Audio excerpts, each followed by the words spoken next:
guys, welcome back to another video. This is Roy from Roy D Strength and Conditioning.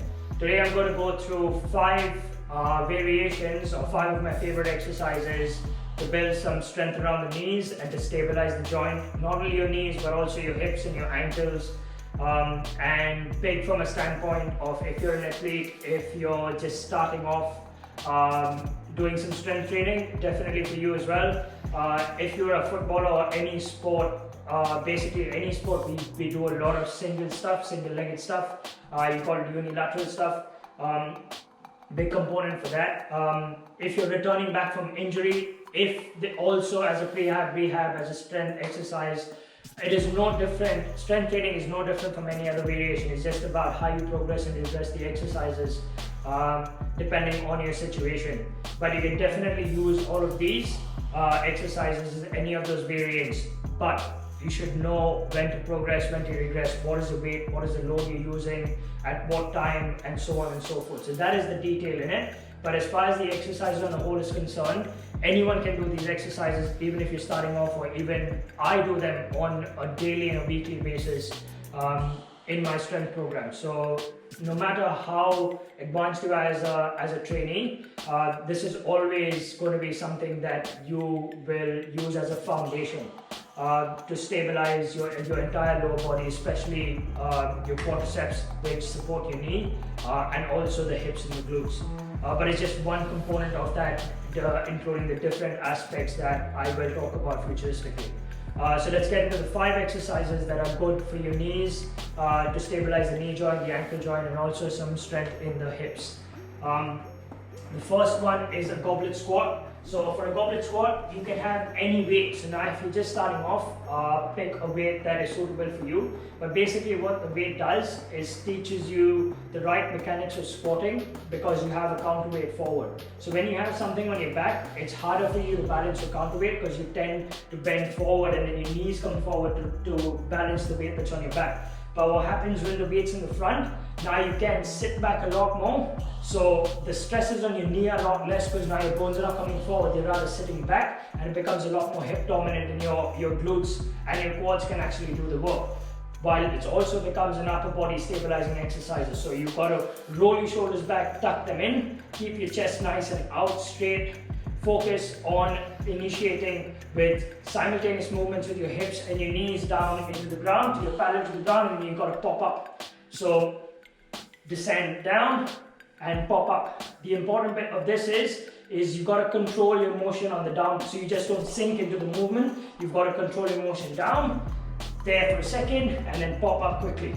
Okay? So now again, from an athletic standpoint, you want your muscles to actually learn the tension of them sitting down in a lengthening motion, and now you pop up, exploding up into that athletic motion where you often see you jumping off and so on and so forth. So the first one is the goblet squat. The second one is a standard backward lunge. I am a big advocate of single-legged movements.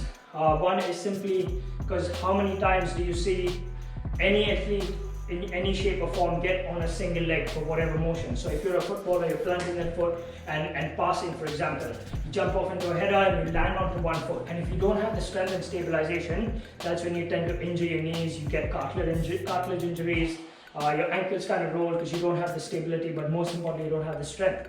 If you don't have strength, you don't have stability. So that's why I'm a big advocate of single-legged exercises, and I do them all the time. So the next one's a backward lunge. So backward lunge is rather simple. You start off there, and this one's all about the quality of the movement and the angles that you create while you step back. So step back so that you have enough of space, and from here descend while your knee touches the ground. And you will see I have good angles everywhere. So 90 from here, 90 from here, and 90 from there as well. And from here, force my heel into the ground, push up, and stand up till I'm completely straight. Now the way you can progress with this is load yourself up. So get a load into your hand, again into a goblet stance, and then you will step back and forth, alternating feet, or whatever your prescribed reps will be at the time. But that's a movement in itself. To start off with, you can simply do 10 repetitions with no weight in your hand, just to get the movement right. So step back, have good angles, force that heel into the ground, really engage the glutes. It's because now you're forcing your heel and you're not using your toes. And push up, stand up, nice and strong with the trunk, and complete the motion. Number three is similar to a backward lunge, but now again from an athletic standpoint, you want to teach your muscles to have tension while they're lengthening. So we call it eccentric movements, and your muscles are a lot more eccentric when they're lengthening out in tension. And if the times when they don't have the strength to do that, that's when you injure yourself. When your muscles go through a strenuous activity while they are stretched and they can't take the tension anymore, that's when they go snap. That's when you get muscular injuries and you get soft tissue injuries because of those reasons. So we want to teach the muscles to be strong in a lengthened motion. So similar to the backward lunge, I will plant that foot onto the ground. You can use anything that helps you slide. So if you're on a carpet, you get sliders like these, or you can use a piece of cardboard. And if you are on a hard surface or like a smooth surface, you can use socks, and it works just fine. From here, push back, really focusing on controlling back from this leg till your knee touches the ground, and then drive up till you're back in the front. So stabilize, almost like a running motion, control on your way up. Stabilize and push, stabilize and push. So now what happens is, because all of the loads on this leg, you've got all of that ankle stability happening, you've got the knee that is stabilizing, you've also got the hip doing the job of not letting you fall over. So you have the complete activation going on, and the most important thing is you're unilaterally standing on one foot. So progressing from the lunge onto this, very important because of that lengthening motion that you actually teach your quadriceps to do. So your knee is stabilized because all the muscles around them are starting to get stronger, and hence your knee is stable. So I hope that makes some sense.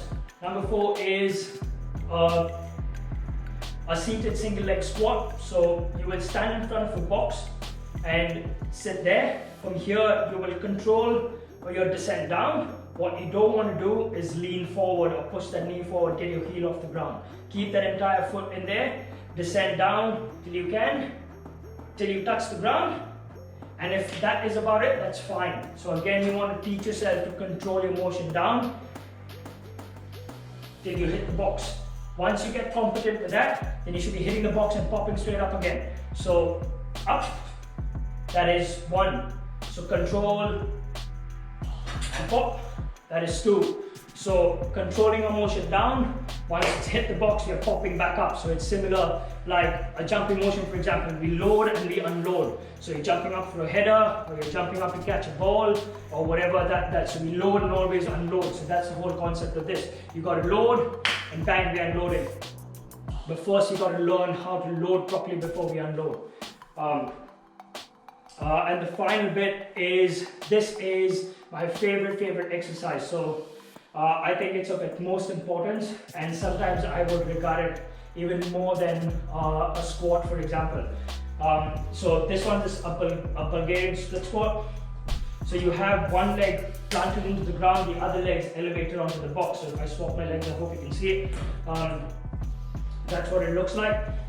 So other leg there, you should have enough of space that this foot doesn't need to like do that. It doesn't have to, my heel should not come off the ground.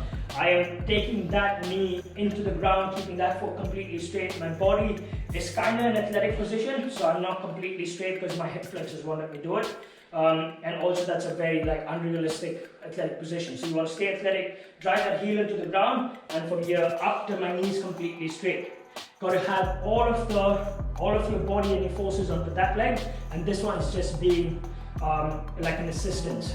So a big component of stabilization. And again, because that is like slightly lean forward, there's more hip dominance in this exercise as well. So again, descend down and pop up. It takes some time to get used to the range of motion, but the more you do it, the better you'll get at it. And also, one big component of that is getting a bit of dynamic stretch onto this leg. So as I step down, now my flexor has to go through all of that range of motion. So I get a stretch onto that leg, so it's working, while this leg's actually doing all the muscular work as well. So I push through and then I follow through.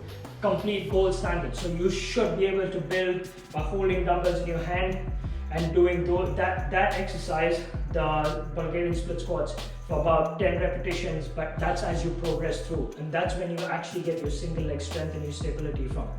So I hope you find this video helpful.